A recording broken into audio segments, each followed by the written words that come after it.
আসসালামু আলাইকুম, কেমন আছেন সবাই? আলহামদুলিল্লাহ আমরা ভালো আছি। আর আমি খুব শীঘ্রই দেশে যাব, তাই ভাবলাম দেশে যাওয়ার আগে আমার লুকটা চেঞ্জ করে, আর লুক চেঞ্জ করা মানে চশমা চেঞ্জ করা, যারা আমরা চশমিশ আছি। তো বিগত 3-4 বছর যাবৎ আমি একই ফ্রেমের চশমা পরে যাচ্ছি। আর লজ্জার কথা কি বলবো, আমি এই 2-3 বছরেরও বেশি আমার চোখ টেস্ট করাই না। হ্যাঁ, 3 বছর ওভার হয়ে গেছে, যেখানে নিয়ম হচ্ছে যে বছরে অন্তত একবার চোখের টেস্ট করানো উচিত, যে আপনার চোখের সাথে চশমা সব কিছু ঠিকঠাক আছে কিনা। তো আমি এসেছিলাম, আমার মাইগ্রেনের ব্যথাটাও অনেক বাড়ছে, আর যেহেতু দেশে যাবো তাই ভাবলাম একটু লুক চেঞ্জ করি। চশমার ফ্রেম চেঞ্জ করলেই না অনেস্টলি পুরো লুকটাই চেঞ্জ হয়ে যায়। তো আমি দলছে গাবানার একটা ফ্রেম নিয়েছি। আমার চোখ টেস্ট মানে সব কিছু অলরেডি কমপ্লিট হয়ে গেছে।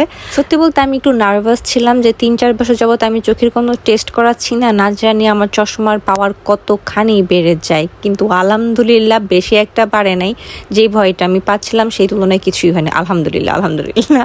তো এখানে আমি বিলিং টিলিং কমপ্লিট করতেছিলাম। আমি বিল দিয়ে ভেবেছিলাম হয়তো বা চলে যাব, পরে বললো যে না, 5-10 মিনিট অপেক্ষা করলে আজকেই নিয়ে যেতে পারবো। এর আগে আমার সবসময় 2-3 দিন অপেক্ষা করতে হয়েছিল। আর ওরা আমার এক্সাইটমেন্ট দেখে মানে বলতেছে যে তুই আজকে নিয়ে যেতে পারবি, আজকে তো নিউ লুক তুই দেখতে পারবি। তো আর সত্যি বলতে এবারের চশমাটা না মানে সবাই খুব পছন্দ করেছে। আর এই দেখেন, এখন শেয়ার করবো my new look with my new চশমা।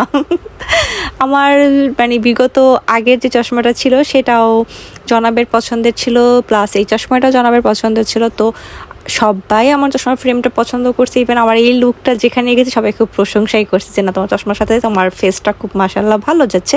আর শুনুন জনাব কি বলছে। আচ্ছা, কেমন লাগতেছে বলবেন? আমার কাছে ভালো ভালো সুন্দর লাগতেছে। আর আপনারাও বললেন আমাকে কিরকম লাগতেছে। তো আজ এই পর্যন্ত, আল্লাহ হাফেজ।